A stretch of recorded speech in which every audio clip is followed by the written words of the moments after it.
Jemaat, mari kita berdoa untuk mohon bimbingan Roh Kudus sebelum kita membaca dan merenungkan firman Tuhan. Kita berdoa.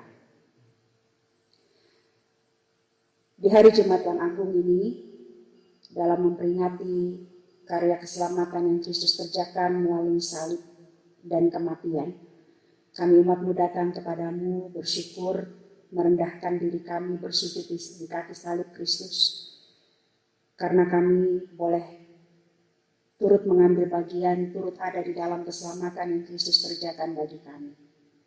Dalam syukur kami atas keselamatan yang Tuhan anugerahkan dalam penderitaan dan salib, kami mau memaknai itu supaya hidup kami menjadi lebih baik dan berkenan kepada Tuhan. Dan hal itu mau kami terima melalui pembacaan Alkitab dan perenungan sabda-Mu. Kami mohon kepadamu ya Bapa, bimbinglah kiranya kami dengan Roh Kudus-Mu supaya kami dapat mengerti apa yang akan kami baca, kami dengar, dan kami renungkan. Supaya ketika kami telah mendengar, kami mengerti. Kalau kami mengerti, kami menghayati. Dan kalau kami menghayati, kami mau melakukannya di dalam kehidupan kami sehari-hari. Supaya Kristus yang mati tersalib bagi kami, pengorbanannya sungguh-sungguh bermakna, mengubah hidup kami menjadi semakin benar, baik, sesuai dengan kehendak Tuhan. Bimbinglah setiap kami ya Bapa, baik hamba-Mu yang berkata-kata maupun umat-Mu yang mendengarkannya, agar firman-Mu hidup di dalam kami dan kami hidupkan dalam seluruh kata dan perbuatan, dalam seluruh tingkah laku kehidupan kami. Dalam Kristus Yesus Juru Selamat, penebus kami berdoa. Amin. Jemaat, mari berdiri untuk mendengarkan pembacaan Alkitab pada ibadah hari Jumat Agung ini yang diambil dari Injil Lukas 23 ayat 44 sampai 49. Injil Lukas 23 ayat 44 sampai 49 yang menceritakan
demikianlah pembacaan Alkitab.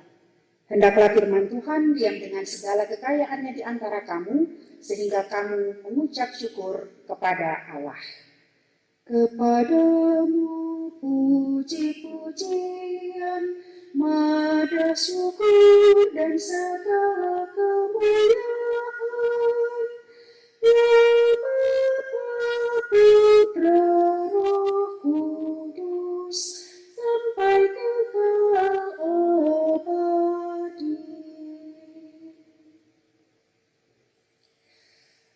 Jemaat yang terkasih dalam Tuhan Yesus Kristus, kematian bisa terjadi dalam banyak cara. Bahkan ada mati ketawa cara Rusia. Dari semua cara mati, tidak ada cara mati yang lebih mengerikan daripada kematian melalui penyaliban. Bahkan orang-orang Romawi sendiri yang melakukan penyaliban sebagai hukuman bagi para penjahat, mereka pun memandang hukuman salib itu dengan gemetar dan takut. Mereka menyebut kematian dengan cara penyaliban adalah kematian yang paling kejam, kematian yang paling menakutkan dan yang paling tercela. Marcus Tullius Cicero, seorang filsuf dari mazhab filsafat Stoa, seorang orator dan negarawan Romawi kuno, mengatakan begini: mengikat seorang warga negara Romawi adalah kejahatan. Menyiksa seorang Romawi adalah kejahatan yang lebih besar lagi. Dan membunuh seorang Romawi itu sama seperti membunuh ayah sendiri. Dan apakah yang akan dikatakan lagi kalau seseorang disalibkan? Tindakan keji semacam itu tidak bisa dilukiskan dengan kata-kata karena tidak ada kata-kata yang cocok untuk melukiskan betapa tercelanya dan kejinya penyaliban. Begitu kata Cicero. Nah, saudara-saudara, dari mana asal mula hukuman salib itu? Penghukuman salib itu berasal dari cara pelaksanaan hukuman mati di Persia. Cara hukuman itu dipakai oleh orang-orang Persia karena mereka menganggap bahwa bumi itu suci, bumi itu murni, dan mereka tidak ingin darah jasad dari para penjahat mengotori bumi. Mereka tidak ingin bumi itu menjadi tercemar karena mayat orang jahat. Karena itulah orang yang jahat dihukum dengan cara disalib, dipaku di atas salib dan dibiarkan dia mati di sana sampai burung-burung memakan dagingnya dan dia habis dimakan oleh burung dengan masih berada di tiang gantungan kayu salib itu. Jadi burung-burung yang akan menyelesaikan pekerjaan memakan jenazah, memakan mayat orang yang jahat. Dari Persia, hukuman dari Persia ini kemudian diambil alih oleh orang-orang Kartago. Dan dari orang-orang Kartago lah orang Romawi belajar tentang cara penghukuman lewat cara penyaliban ini. Jadi pada mulanya, pada dasarnya adalah bahwa salib itu dipakai sebagai sebuah cara penghukuman untuk menghukum orang jahat. Bukan untuk orang baik-baik, bukan untuk penjahat kelas biasa, tapi penjahat berat. Salib dipakai. Dan demikianlah saudara-saudara, salib dipakai sebagai cara dari orang-orang Romawi, dari penguasa Romawi untuk menghukum Yesus, menghukum dalam tanda petik, menghukum Yesus atas kesalahan yang tidak dibuat oleh Yesus. Kematian dengan cara penghukuman salib itu sangat-sangat mengerikan. Dan itu adalah cara mati yang paling ditakuti di dunia kuno. Dan mungkin juga kalau masih diberlakukan sampai saat ini, cara mati dengan salib menjadi cara yang sangat-sangat ditakuti oleh banyak orang. Karena cara itu sangat keji, cara itu sangat tercela. Bahkan sekalipun dipakai untuk para penjahat atau budak dosa. Tapi saudara-saudara, itulah cara yang dipakai untuk menyalibkan Yesus, untuk menghukum Yesus. Dengan cara itulah, Yesus anak Allah yang tidak ada dosanya sedikit pun, tidak pernah bikin salah sedikit pun, menjemput maut dengan cara yang sedemikian. Maka tidakkah disebut keagungan Yesus yang tidak berdosa disalib, dihukum dengan menggunakan cara penghukuman bagi orang yang berdosa. Lalu sekarang saudara-saudara, apa yang penting bagi kita untuk kita maknai dan kita hayati pada saat kita memperingati kematian Kristus di atas kayu salib melalui ibadah dan perayaan perjamuan kudus pada hari ini? Bagaimanakah seharusnya kita menanggapi keagungan kematian Kristus yang disalib untuk kita dan untuk dunia ini? Injil Lukas yang menjadi bacaan kita tadi menceritakan dengan cukup rinci bagaimana tanggapan atau reaksi terhadap kematian Kristus, terhadap kesengsaraan Kristus di Golgota. Ada beberapa yang bereaksi atau menanggapi. Ada alam yang bereaksi, ada juga bait Allah dan sekelompok manusia. Orang-orang yang berada di sekitar salib yang bereaksi dan menanggapi kematian Kristus di kayu salib di Jumat tengah hari itu. Mari kita perhatikan catatan Lukas, kisah Lukas yang kita baca tadi. Dikatakan bahwa ketika itu hari sudah kira-kira jam 12, lalu kegelapan meliputi seluruh daerah itu sampai jam 3, sebab matahari tidak bersinar. Ketika Yesus disalib, ternyata alam pun bereaksi. Reaksinya adalah duka. Matahari tidak mau bersinar. Matahari seolah-olah menyembunyikan diri, menyembunyikan wajahnya dan sinarnya bagi dunia ini. Membuat langit menjadi gelap, dan kegelapan itu berlangsung begitu lama, 3 jam, dari jam 12 sampai jam 3. Dan ini tentu hal yang luar biasa. Matahari tidak bersinar itu hal yang tidak masuk akal. Karena biasanya, normalnya, jam 12 sampai jam 3 itu justru matahari sedang bersinar sangat terik. Tapi ketika Yesus di Golgota, sedang dipancang di tiang salib, sedang mengalami penderitaan yang begitu hebat, langit saja, matahari saja malu untuk bersinar, enggan untuk bersinar. Alam berduka, langit menjadi gelap. Seakan-akan alam bereaksi tidak sanggup untuk melihat Kristus mati atas perbuatan manusia yang berdosa. Tidak rela tidak sanggup untuk melihat perbuatan manusia yang menghukum Yesus dengan cara penyaliban, sementara dia bukan seorang penjahat, bahkan dosa sedikit pun tidak pernah dilakukannya. Alam saja berduka atas kematian Kristus. Reaksi yang kedua yang kita baca masih di ayat 44, ayat 45 adalah bahwa tabir bait suci terbelah dua. Tabir bait suci adalah tirai yang melindungi ruang Maha Kudus.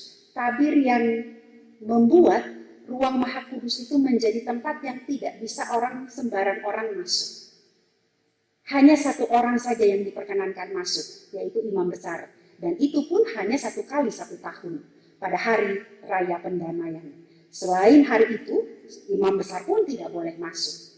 Barang siapa masuk ke ruangan Maha Kudus, dia akan mendapat celaka, mati.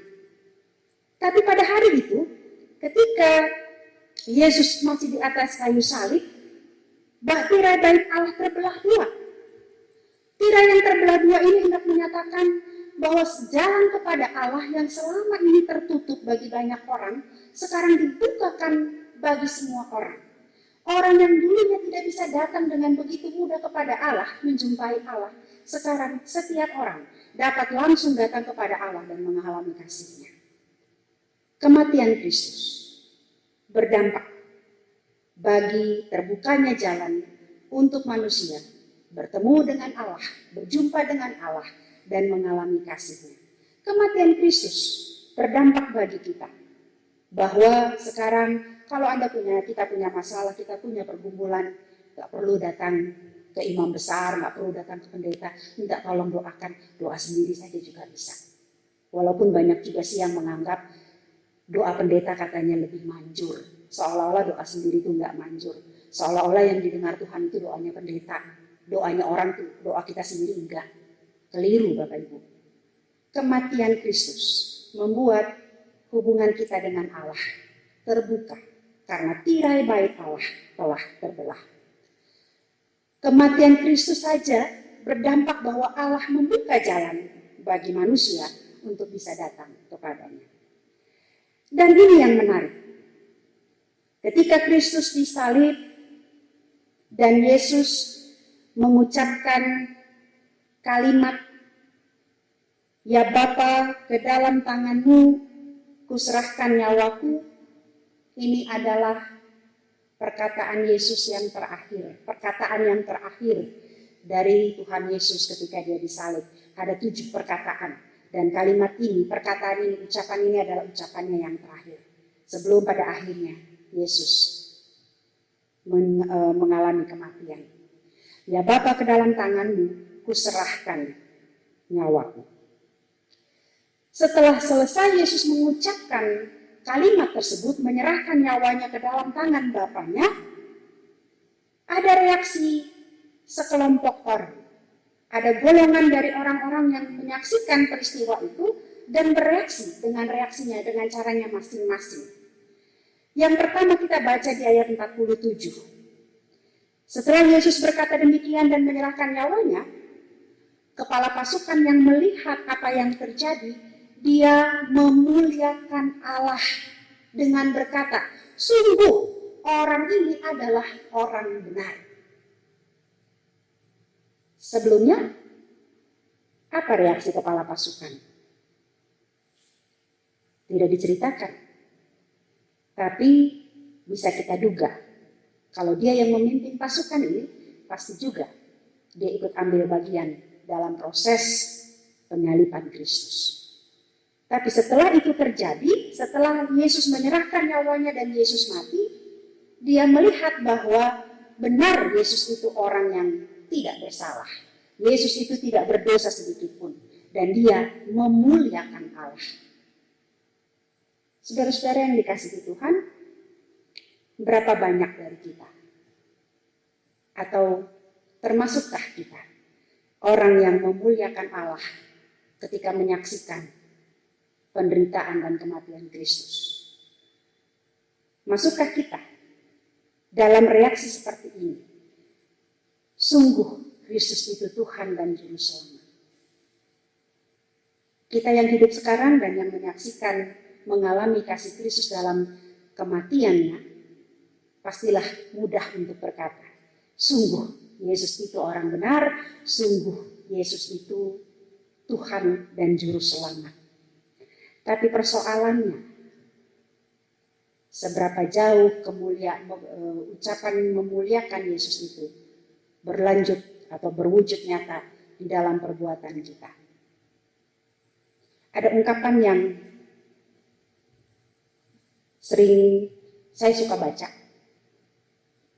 bilang begini, tanpa sadar kita sering menyalibkan Kristus untuk kedua kalinya. Tanpa sadar kita menyalibkan Kristus untuk kedua kalinya. Yesus pernah disalib. Tapi kita pun sekarang ini bisa menyalibkan Kristus kembali. Karena sekalipun ucapan kita, mulut kita memuliakan Kristus, tapi perbuatan kita tidak memuliakan Kristus. Kita diampuni karena dosa kita, yang suka mencuri, yang suka mengumpat. Kita diampuni dari dosa-dosa dan kesalahan kita, yang suka ngomongin orang, menghakimi orang, mengomentari orang, untuk hal yang sesungguhnya sepele tidak perlu. Tapi kemudian setelah makan roti, minum anggur, mengalami kebersamaan dengan Kristus dalam kematian, habis itu balik lagi bikin perbuatan yang semula, tindakan-tindakan yang semula. Masuk gereja, masuk ibadah, muka terus cerah bersinar. Tapi masuk lagi di hari-hari biasa, keluar dari persekutuan, keluar dari ibadah, kembali dengan cara hidup yang semula. Memuliakan Kristus cuma dengan mulut, tapi tidak dengan perbuatan. Tema bacaan hari ini, berdasarkan Sabda Bina Umat bacaan malam, adalah yang lebih penting. Apa yang lebih penting? Memuliakan Kristus dengan mulut atau memuliakan Kristus dengan perbuatan hidup kita? Tentu saja yang lebih penting adalah memuliakan Kristus dengan mulut tapi juga dengan perbuatan. Reaksi yang kedua, kita melihat di ayat ke-48. Dan sesudah seluruh orang banyak yang datang berkerumun di situ untuk tontonan itu, melihat apa yang terjadi, pulanglah mereka sambil memukul-mukul diri. Kenapa mereka memukul-mukul diri? Ini adalah orang-orang, kelompok orang yang mengikuti perjalanan Yesus, yang datang berkerumun melihat apa yang terjadi di Bukit Golgota. Mereka ini adalah juga orang sebelum Yesus memikul salib, adalah orang-orang yang juga menyerukan salibkan dia, salibkan dia. Dan setelah Yesus berkata, ya Bapa, ke dalam tanganmu kuserahkan nyawaku, kini mereka pulang dengan memukul-mukul diri. Kenapa? Menyesal. Mereka sangat-sangat menyesal. Baguskah orang menyesal? Bagus. Perlu. Tapi yang perlu dilakukan bukan hanya sekadar menyesal. Yang perlu dan yang lebih penting bukan hanya sekadar menyesali apa yang sudah terjadi. Tapi yang lebih penting adalah bagaimana penyesalan itu berdampak dan membawa kita pada perubahan kehidupan yang lebih lanjut dan lebih baik. Ibarat orang bilang, habis makan cabai rawit, kepedesan, menyesal makan cabai. Tapi besok-besok ada lagi cabai rawit dengan bakwanya, makan lagi, maka penyesalan itu nggak ada gunanya. Karena itu, yang penting bukan menyesal, yang penting adalah bertobat. Kita mungkin menyesal dan menyesali. Kenapa dulu saya bikin seperti itu? Kenapa dulu saya berlaku jahat? Mengapa saya dulu tidak bisa merem mulut saya? Kenapa dulu saya membiarkan pikiran saya mengembara kemana-mana? Kenapa saya dulu ketika ibadah kita masih berkumpul seperti biasa, ibadah masih jalan seperti biasa, saya nggak menghargai ibadah itu, datang sesukanya, terlambat sesukanya, dan ketika ada dalam ibadah tidak fokus menghadap kepada Tuhan, ada dalam persekutuan dengan Tuhan. Sekarang menyesal bagus, tapi bukan itu yang lebih penting. Kita tidak tahu, bacaan ini tidak menjelaskan lebih lanjut orang-orang yang memukul-mukul diri ini. Apakah mereka bertobat, apakah mereka berubah. Tapi kita yang baca ini, kita yang merayakan kematian Kristus, memperingatinya, dan mensyukuri kematian Kristus yang menyelamatkan kita. Kita tahu bahwa tidak cukup menyesal. Menyesal bagus, tapi tidak cukup. Menyesal itu harus dilanjutkan dengan pertobatan. Tidak cukup cuma nonton penderitaan Kristus, tahu penderitaan Kristus, menyesal, Tuhan kenapa saya dulu begini, kenapa saya ngaco seperti itu, mengapa saya tidak melakukan apa yang Engkau perintahkan. Itu sudah lewat. Yang penting dan yang lebih penting sekarang adalah apakah kita mau bertobat dan mengubah hidup kita, perilaku kita untuk menjadi lebih benar, menjadi lebih baik, menjadi lebih sesuai dengan apa yang Tuhan kehendaki, menjadi lebih taat, menjadi lebih menghargai persekutuan dan perjumpaan dengan Kristus, menghargai orang-orang di sekitar kita yang mengasihi dan selalu membantu kita, ataukah kita tetap hanya tinggal pada penyesalan atau malah kembali melakukan hal yang semula.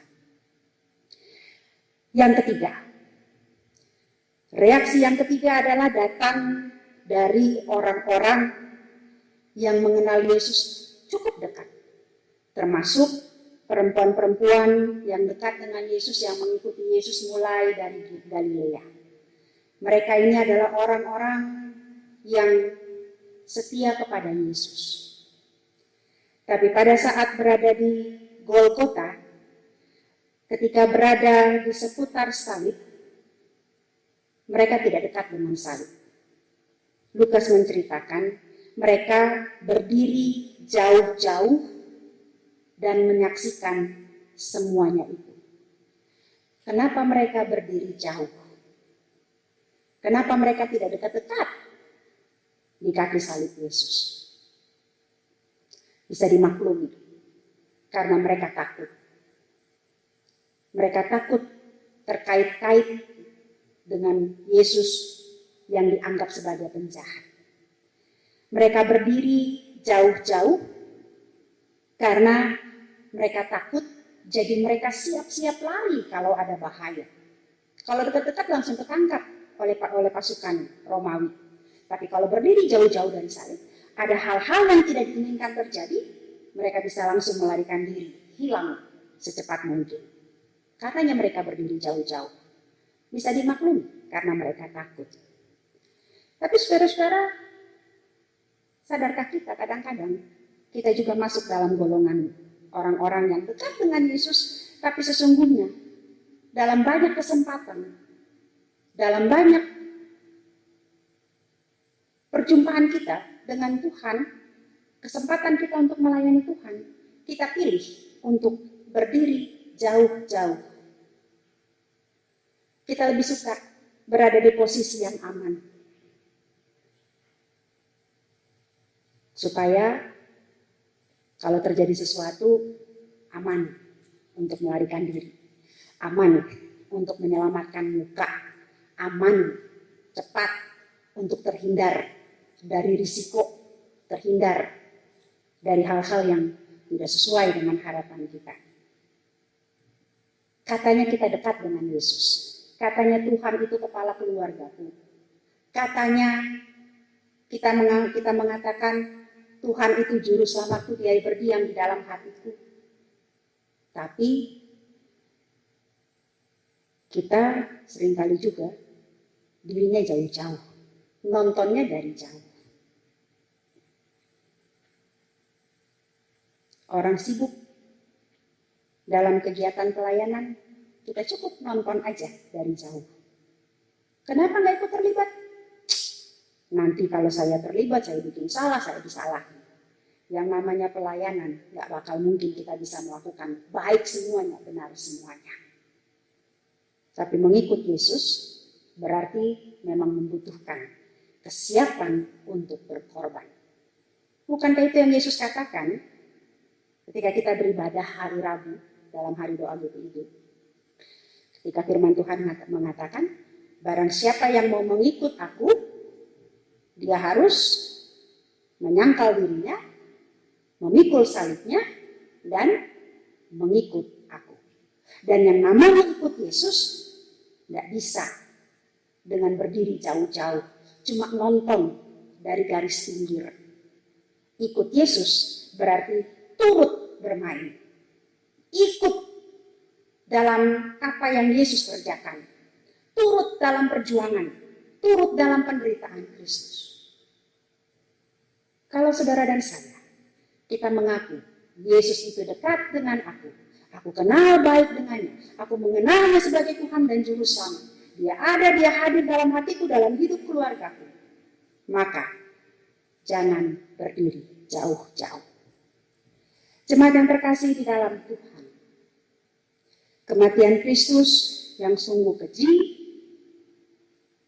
dan mengerikan, juga tercela, sesungguhnya tidak akan punya makna apa-apa ketika hidup kita tetap pada kondisi yang semula, pada keadaan yang semula.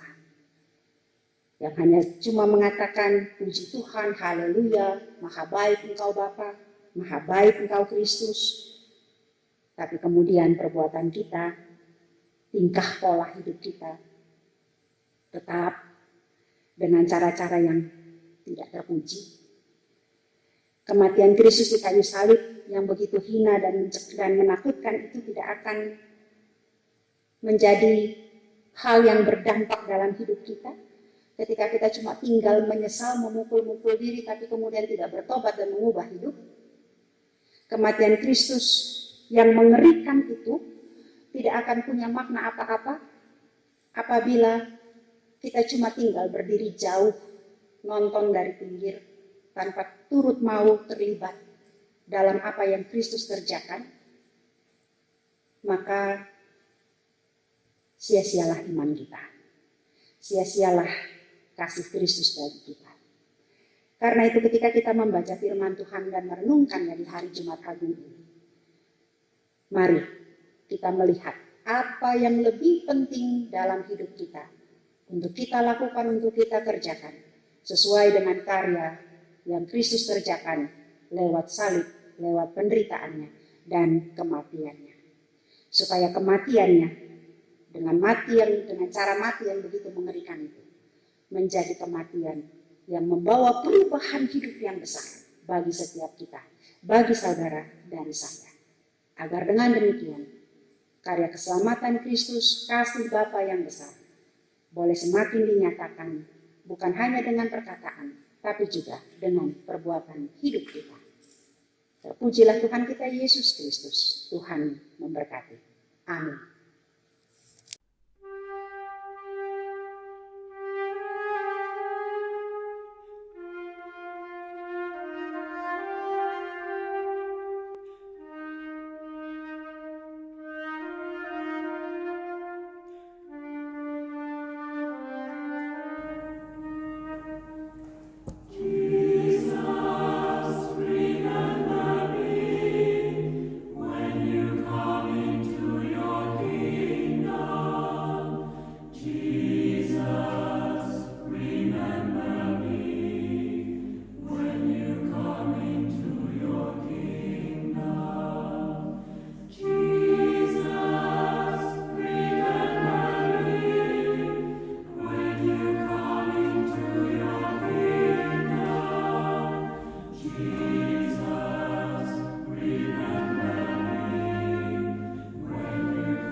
Jemaat Tuhan, dengarkanlah penetapan perjamuan kudus sebagaimana yang dinyatakan di dalam surat 1 Korintus 11 ayat 23 sampai 26 yang begini bunyinya. Sebab apa yang telah kuteruskan kepadamu telah aku terima dari Tuhan, yaitu bahwa Tuhan Yesus pada malam waktu ia diserahkan mengambil roti dan sesudah itu ia mengucap syukur atasnya. Ia memecah-mecahkannya dan berkata, "Inilah tubuhku yang diserahkan bagi kamu. Perbuatlah ini menjadi peringatan akan aku." Demikian juga ia mengambil cawan sesudah makan, lalu berkata, "Cawan ini adalah perjanjian baru yang dimeteraikan oleh darahku. Perbuatlah ini setiap kali kamu meminumnya menjadi peringatan akan aku. Sebab setiap kali kamu makan roti ini dan minum cawan ini, kamu memberitakan kematian Tuhan sampai ia datang." Kini dengarkanlah penjelasannya. Sesungguhnya roti dan cawan berisi anggur ini merupakan kesaksian tentang telah dipulihkannya hubungan manusia dengan Allah melalui Tuhan kita Yesus Kristus yang terputus karena dosa. Melalui perjamuan kudus ini, persekutuan antara Tuhan Yesus dan para murid pada perjamuan terakhir akan berlangsung terus hingga penggenapannya di dalam kerajaan Allah, di mana kita duduk bersama Kristus di perjamuannya. Jemaat Tuhan, persekutuan dengan Kristus yang kita alami dan hayati melalui perjamuan kudus ini sesungguhnya hendak mengingatkan kita kepada hidup baru, yang untuknya kita telah dipanggil keluar dari kegelapan dosa, masuk ke dalam terang keselamatan Kristus. Hidup yang dimaksud adalah hidup yang bersaksi melalui kata dan perbuatan demi kemuliaan Sang Penebus dan Juru Selamat kita, Yesus Kristus. Sebelum kita mengambil bagian di dalam pelayanan roti dan anggur dalam sakramen perjamuan ini, mari kita berdoa. Ya Bapa Maha Kudus, Pencipta dan Raja Semesta, kami bersyukur dan memuliakan nama-Mu sebab kami percaya bahwa roti dan anggur dalam cawan ini adalah lambang tubuh dan darah Tuhan Yesus. Melalui roti dan anggur ini, Engkau mempersatukan kami dengan Yesus Kristus agar kami beroleh pengampunan dosa dan hidup baru yang kekal. Engkau telah menjadikan kami milik-Mu. Engkau jugalah yang memampukan kami untuk memaklumkan kerajaan-Mu dan kebesaran pengasihan-Mu bagi dunia ini. Engkau mengangkat semua orang yang jatuh, menegakkan yang tertunduk, memulihkan hati yang hancur. Engkau menghibur yang berduka, membebaskan yang tertindas, dan menghentikan semua badai kehidupan serta pertikaian bangsa-bangsa. Oleh karena itu, bersama dengan semua hamba-Mu, malaikat dan manusia, nabi-nabi dan para rasul dan para martir, serta seluruh gereja-Mu di segala waktu dan tempat, serta yang di sorga. Kami memuji dan memuliakan nama-Mu dalam madah kebesaran yang tiada hentinya. Kudus, kudus, kuduslah Tuhan Allah yang Maha Kuasa, yang sudah ada dan yang ada dan yang akan datang. Kami memuji nama-Mu ya Bapa karena pemberian-Mu yang paling utama, yaitu anak-Mu Yesus Mesias, yang rela disalibkan untuk menebus dan menyelamatkan kami dari cengkraman dosa dan maut, dan yang bangkit untuk membuat kami tidak bernoda di hadapan-Mu. Utuslah Roh Kudus-Mu untuk mendiami hati kami, agar kami yang menerima roti dan anggur ini benar-benar menjadi anggota tubuh Kristus di dunia, yang saling mengasihi dan melayani menurut teladan, serta membawa damai sejahtera kepada segala makhluk. Sama seperti bahan baku roti dan anggur ini yang tumbuh tersebar, lalu dikumpulkan dan diolah menjadi satu, maka kumpulkanlah kami umat-Mu dari timur dan barat, dan dari utara dan selatan, dalam kerajaan anak-Mu, Yesus Mesias, Tuhan dan Juru Selamat, yang telah mengajar kami berdoa. Bapa kami yang di surga, dikuduskanlah nama-Mu. Datanglah kerajaan-Mu, jadilah kehendak-Mu di bumi seperti di surga. Berikanlah kami pada hari ini makanan kami yang secukupnya, dan ampunilah kami akan kesalahan kami, seperti kami juga mengampuni orang yang bersalah kepada kami. Dan janganlah membawa kami ke dalam pencobaan, tetapi lepaskanlah kami daripada yang jahat. Karena Engkau-lah yang mempunyai kerajaan dan kuasa dan kemuliaan sampai selama-lamanya.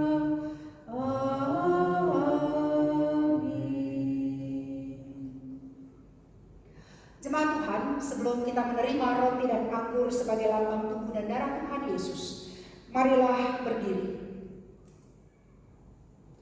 untuk mengaku iman menurut pengakuan iman rasuli, dengan hati dan mulut, dengan sikap yang sempurna.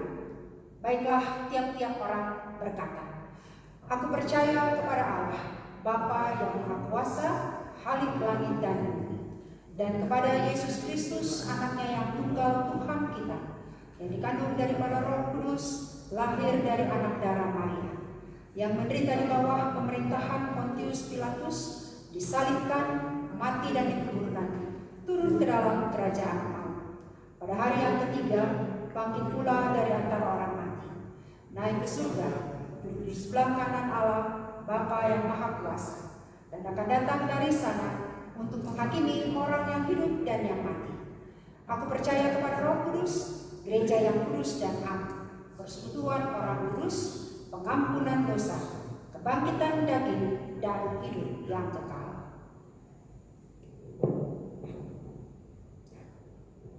Cepat tetap berdiri.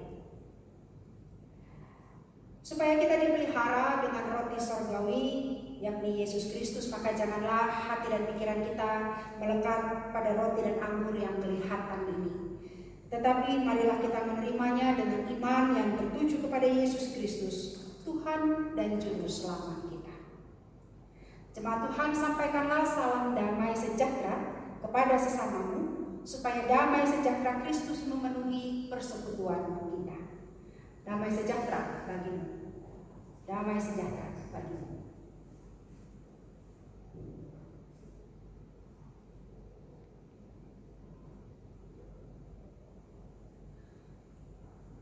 Roti yang dipecah-pecahkan ini adalah lambang tubuh Kristus.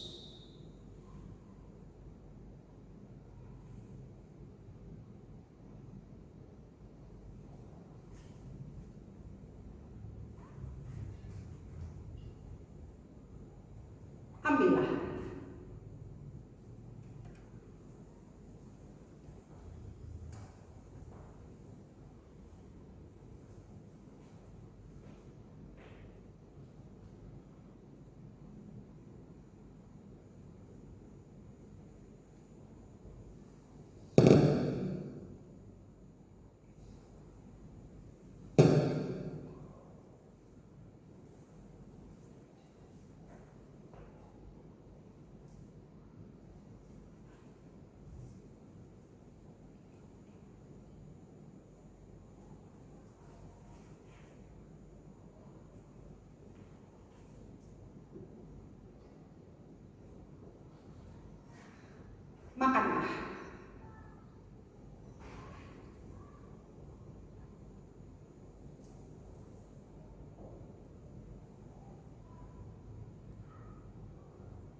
Ingat dan percayalah bahwa tubuh Tuhan kita Yesus Kristus telah dipecah-pecahkan untuk penebusan kita.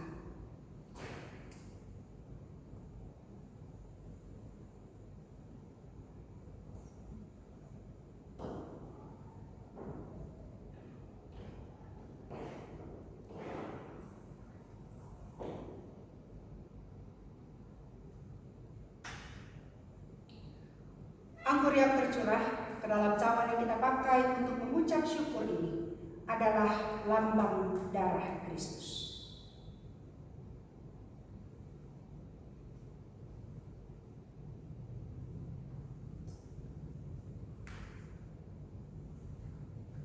Ambillah.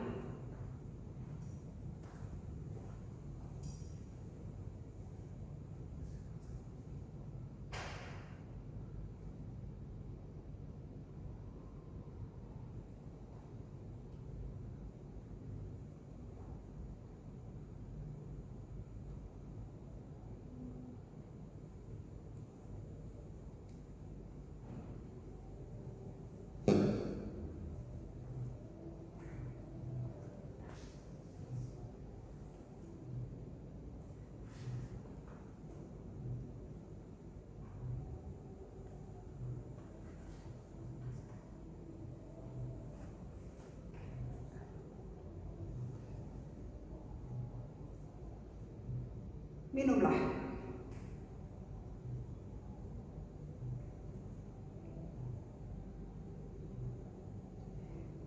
Ingat dan percayalah bahwa darah Tuhan kita Yesus Kristus telah dicurahkan untuk penebusan kita.